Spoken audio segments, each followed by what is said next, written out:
নমস্কার বন্ধুরা, KDD kitchen and ব্লগে তোমাদেরকে স্বাগত জানাই। আশা করি তোমরা সবাই খুব ভালো আছো এবং তোমাদেরই ভালোবাসায় আমিও খুব ভালো আছি। আজকে আমি তোমাদের সঙ্গে ঢেঁকি শাকের একটা রেসিপি নিয়ে হাজির হয়ে গেছি। আশা করি তোমাদের ভালোই লাগবে। তার জন্য আমি দেখো এখানে ঢেঁকি শাক কেটে নিয়েছি আর কাঁঠালের দানা নিয়েছি।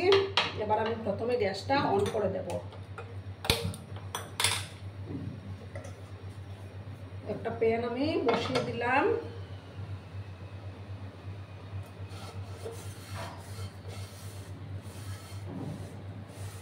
আমার বন্ধুরা, ভিডিও দেখার শুরুতেই কিন্তু একটা লাইক করতে তোমরা ভুলো না। তোমরা লাইক করলে ভিডিও বানানোর উৎসাহটা অনেক গুণ বেড়ে যায়। আর আমি জানি আমার বন্ধুরা আমার পাশে সর্বক্ষণ আছো।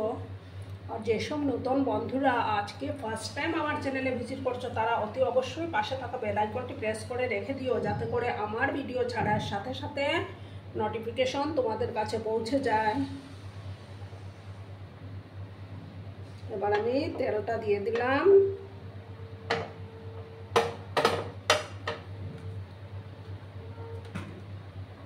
তেলটাকে ভালো করে গরম করে নিতে হবে।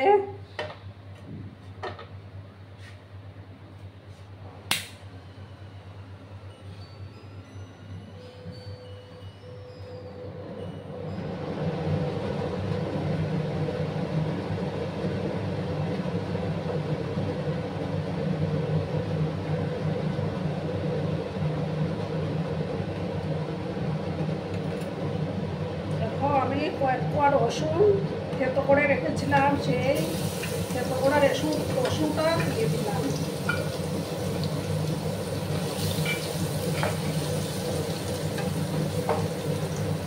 রসুনটাকে ভালো করে আমি ভেজে দেব।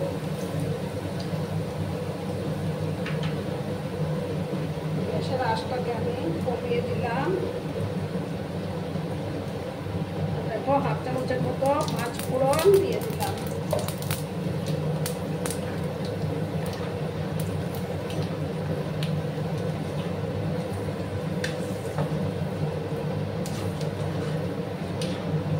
এক 2 সেকেন্ডের মতো আমি এটাকে ভাজা ভাজা করে দিচ্ছি।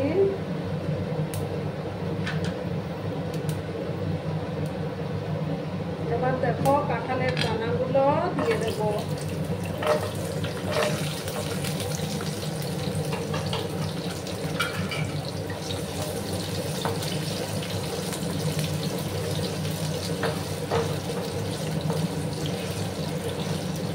খেতে কিন্তু দারুণ লাগে, তোমরা বাড়িতে অবশ্য বানিয়ে খেও। এখন যেহেতু কাঁঠালের সিজন, কাঁঠালের দানা প্রচুর পাওয়া যায়।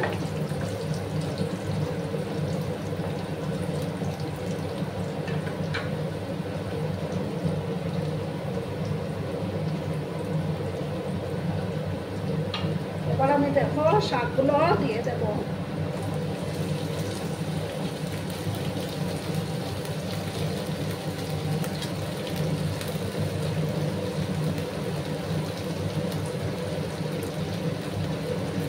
আর দেখো 4-5টা কাঁচা লঙ্কা দিয়ে দিলাম।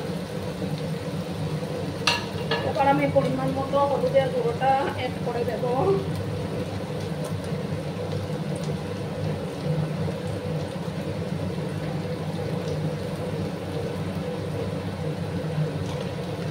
ভালো করে নাড়াচাড়া করে নেব।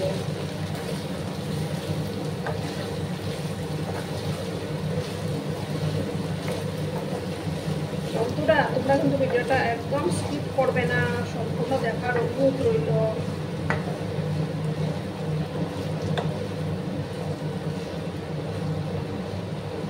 এবার আমি পরিমাণ মতো লবণটা অ্যাড করে দিচ্ছি।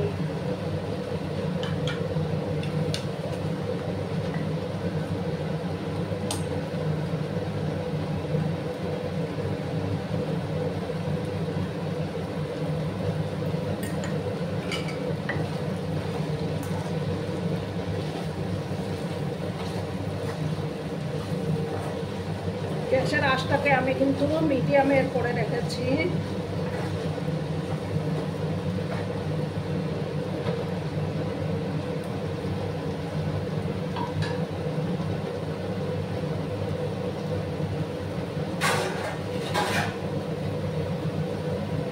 মিনিটের মতো আমি একটু ঢাকা চাপা দিয়ে রেখে দিলাম, ঠিক আছে।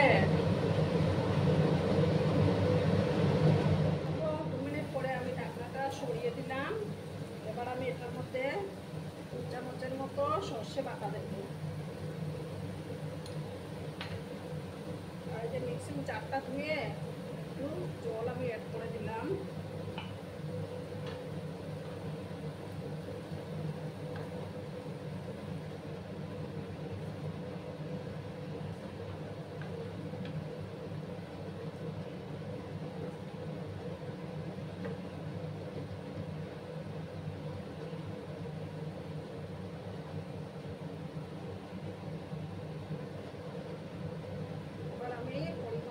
জলটা দেবো, যেহেতু কাঁঠালের কুটি দেওয়া আছে, এটা সিদ্ধ হতে হবে।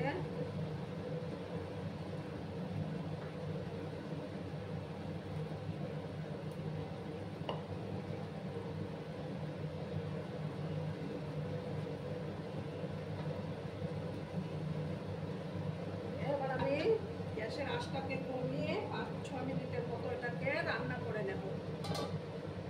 তোমরা কিন্তু সঙ্গে থেকো বন্ধুরা। 5-6 মিনিট রান্না করলে এটা আমার ঢেঁকি শাকের রেসিপিটা তৈরি হয়ে যাবে। দেখো বন্ধুরা, 5-6 মিনিট পরে আমি ফিরে আসলাম। আমার রান্নাটা অলমোস্ট ডান। এবার আমি কিছুটা বাদাম, ভাজা বাদাম ছড়িয়ে দেব।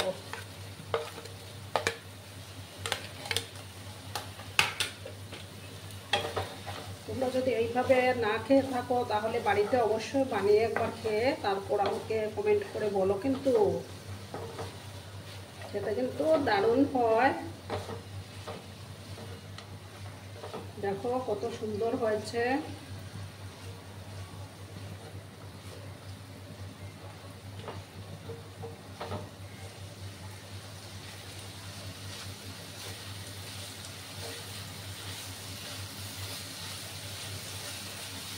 এই রান্নাটা করার জন্য আমাকে একজন রিকোয়েস্ট করে বলেছিল এই রান্নাটা করার জন্য, তার জন্য আমি করলাম। এবার আমি গ্যাসটা অফ করে দিচ্ছি, তারপর আমি সার্ভ করে দেব। দেখো বন্ধুরা, আমি সার্ভ করে দিয়েছি। কেমন হয়েছে অবশ্যই কমেন্ট করে বলো, কিন্তু তোমাদের এই কমেন্টের অপেক্ষায় আমি সর্বক্ষণ থাকি। আর এতক্ষণ ধরে আমার ভিডিওটার সাথেও পাশে থেকে আমাকে এতটা সাপোর্ট করার জন্য তোমাদেরকে আবারও জানাই অনেক অনেক ভালোবাসা এবং অনেক অনেক ধন্যবাদ। আর আমার ভিডিওটার কোনো অংশেও যদি তোমাদের একটুও ভালো লাগে তাহলে অবশ্যই তোমাদের বন্ধুবান্ধবের মধ্যে শেয়ার করে দেওয়ার অনুরোধ রইল। ততক্ষণে খুব ভালো থেকো। নমস্কার।